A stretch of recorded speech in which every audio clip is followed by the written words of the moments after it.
Bienvenue sur la chaîne Bonne Nouvelle. La méditation du jour a pour titre « Un monde de lumière ».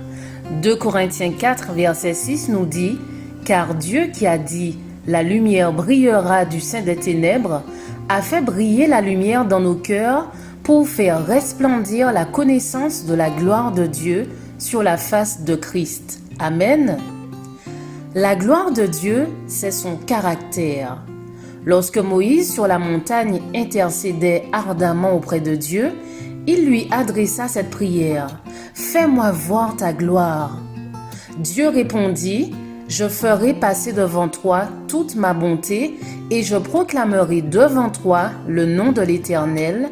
Je fais grâce à qui je fais grâce et miséricorde à qui je fais miséricorde. » Alors, la gloire de Dieu, son caractère fut révélé. L'Éternel passa devant lui et s'écria « L'Éternel, l'Éternel, Dieu miséricordieux et compatissant, lent à la colère et riche en bonté et en fidélité, qui conserve son amour jusqu'à 1000 générations, qui pardonne l'iniquité, la rébellion et le péché, mais qui ne tient point le coupable pour innocent. » La vie du Christ révéla le caractère de Dieu.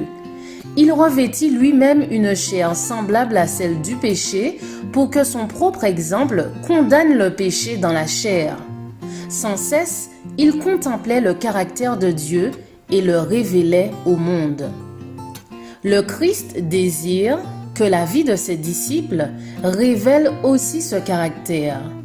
Il déclara dans sa prière d'intercession en faveur de ses disciples « Je leur ai donné la gloire, c'est-à-dire le caractère que tu m'as donné, afin qu'ils soient un comme nous sommes un, moi en eux et toi en moi, afin qu'ils soient parfaitement un et que le monde connaisse que tu m'as envoyé et que tu les as aimés comme tu m'as aimé. » Jean 17, versets 22 et 23. Le Christ ne pouvait pas demander à son Père d'accorder à ceux qui croient en lui un plus grand présent que le caractère qu'il révélait. Quelle largesse dans cette requête! Quelle plénitude de grâce est à la disposition de chaque disciple du Christ! Oh, si nous pouvions apprécier davantage l'honneur que le Christ nous confère!